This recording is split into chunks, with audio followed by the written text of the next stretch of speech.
তার মানে সিজন এবং কি চেয়ার পরিবর্তনের সাথে সাথে আমাদের মেন্টাল আমাদের মেন্টালিটি চেঞ্জ হয়ে গেছে। 2024 সালের এপ্রিল মাসের আজকে 5 তারিখ। 2024 সালের এপ্রিল মাসের 5 তারিখ ক্ষমতায় আওয়ামী লীগ সরকার, শেখ হাসিনা। আজকে তো উনার সকালে ঘুম থেকে উঠে মনে হয়েছে উনি কয়েকটা জাতির উদ্দেশ্যে কিছু একটা নতুন ফরম্যাট নিয়ে আসবে।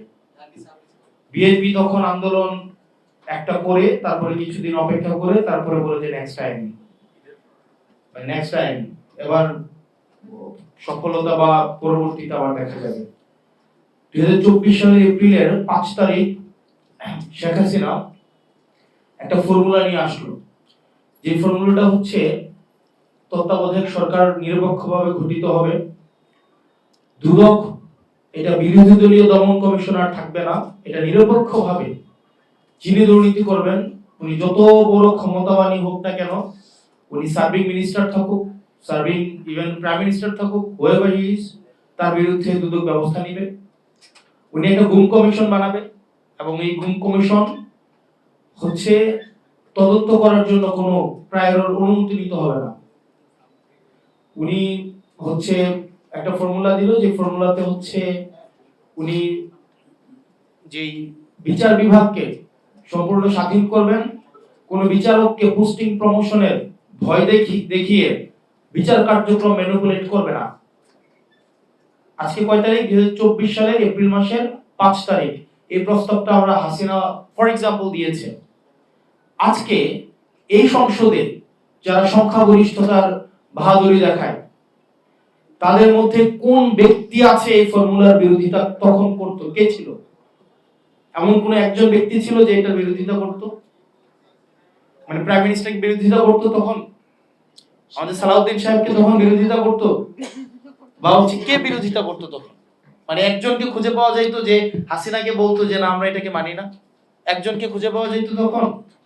মানে আমরা যদি ওই সিচুয়েশনে যাই তাহলে 2024 সালের এপ্রিল মাসের 5 তারিখ এই সংসদের এমন একজনকে খুঁজে পাওয়া যাইতো যে তখন বলতো যে না আমরা এই হিউম্যান রাইটস কমিশন চাই না, আমরা একটা হিউম্যান রাইটস কমিশন চাই, এটা মন্ত্রণালয়ের অধীনে থাকবে, অর্থাৎ তৎকালীন সময় আসাদুজ্জামান খান কামালের অধীনে থাকবে।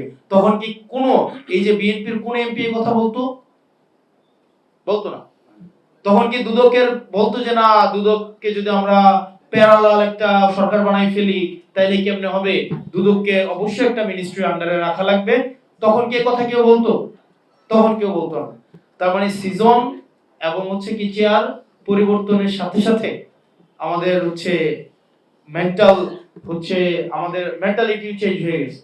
আমাদের গভর্নমেন্টের 2024 সালে এপ্রিল মাসে যে জিনিসটা জাতির জন্য প্রয়োগযোগ্য, বাস্তবায়নযোগ্য, সেটা 2026 সালে সংখ্যাগরিষ্ঠতার একটা ব্যাকআপ থাকার কারণে সেটা এখন জাতির জন্য কিন্তু অথবা নতুবার বেড়াজালে এখন বন্দী হয়ে গিয়েছে।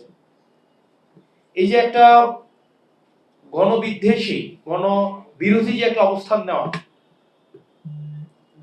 এই মানে যারা রাস্তায় নেমে আসছিল 2024 সালে জুলাইতে, তারা কিন্তু আমি এমপি হই এই আমাকে এমপি বানাইতে রাস্তায় নেমে আসে নাই, কাউকে প্রধানমন্ত্রী বানাইতে রাস্তায় নেমে আসে নাই, কাউকে লন্ডন থেকে ভারত থেকে এনে বিভিন্ন পদ পদবিতে বসাইতে রাস্তায় নেমে আসে নাই, ডক্টর মোহাম্মদ ইউনূসকে এখানে ইন্টারিম গভর্নমেন্টের প্রধান বানাইতে রাস্তায় নেমে আসে নাই। তারা জাস্ট এই রাষ্ট্র কাঠামোর একদম খলমঞ্চে পাল্টাইতে রাস্তায় নেমে আসছে, সিম্পল। কিন্তু আজকে নির্বাচনের পরে আমরা এইটা পুরো সিস্টেমের বিরুদ্ধে একটা অবস্থান দিলাম। এক্স্যাক্টলি আপনি তখনকার সময়ে আমরা সবাই যেটা চাইছি, বিএনপিও যেটা চাইছে যে হাসিনা এটা করুক, আজকে এটাই আমরা করছি না। আমরা একটা হিউম্যান রাইটস কমিশন বানাইতেছি এখন, এটা মন্ত্রণালয়ের অধীনে থাকবে, অর্থাৎ আমাদের গ্রামের ভাষায় এটা কথা বলে আমরা বিড়ালকে দিচ্ছি মাছের নিরাপত্তার দায়িত্ব, মানে শুটকির পাহারা দিচ্ছি বিড়ালকে। আপনি এখানে দেখেন প্যাচটা কোথায়? আপনি হিউম্যান রাইটস কমিশনে আপনি এটা আইন মন্ত্রণালয়ের অধীনে রাখবেন। আমাদের জুলাই ফাইটার্সদের একটা ইন্ডিমনিটি দেওয়া হয়েছে না? একটা বিল আছে, ইন্ডিমনিটি দেওয়া হয়েছে। মানে দেখেন বলা হইতেছে তাদেরকে ইনডেমনিটি দেওয়া হবে, কিন্তু এইখানে যদি এই হিউম্যান রাইটস কমিশনের এই অধ্যাদেশটা যদি ল্যাপস করে, প্রবলেমটা কোথায় হবে? প্রবলেমটা হবে 2009 সালে যে হিউম্যান রাইটস কমিশনের যেই লটা, সেটা আবার রিএনফোর্স হবে। এটা যদি রিএনফোর্স হয়, তাইলে যেটা হবে, তদন্তের দায়িত্ব কিন্তু পাবে স্বরাষ্ট্র মন্ত্রণালয়। তাইলে পুলিশ হত্যার যে বয়ানটা কিছুদিন পর পর মাঠে নিয়ে আসে, তখন দেখা যাবে কি এইটার দায়িত্ব কে পাবে? পুলিশ পাবে। এখন পুলিশ হত্যার হচ্ছে তদন্ত করার দায়িত্বটা পাবে। আপনি দেখেন এই যে বিচার বিভাগ, আমি পলিটিক্যাল মানুষ, আমি পলিটিক্যাল ভাষায় কথা বলবো, আমি হচ্ছে তাত্ত্বিক জায়গা থেকে আমি এখানে টিচ করতে আসি নাই। ধরেন একদম সিম্পল বিষয়, একটা জাজ পোস্টিং প্রমোশন আপনি দিয়ে রাখলেন না মন্ত্রণালয়ের অধীনে, একজন রাজনীতিবিদদের অধীনে। জাজমেন্ট পছন্দ হয় নাই, তাকে বান্দরবান পাঠিয়ে দাও। জাজমেন্ট পছন্দ হয় নাই, তাকে খাগড়াছড়ি পাঠিয়ে দাও। জাজমেন্ট পছন্দ হয় নাই, তাকে পটুয়াখালী, বিভিন্ন জায়গায়। এই যে স্থানান্তরের এই দায়িত্বটা যখন একজন রাজনীতিবিদদের কাছে থাকে, তখন জাজমেন্ট যারা দেয়, যে জাজরা, এই ভয়টা কিন্তু একটা ক্যাটালিস্ট হিসেবে কাজ করে। আজকে এটাকেও নিয়ন্ত্রণ করার ধরনের হচ্ছে মেকানিজম তৈরি করা হয়েছে।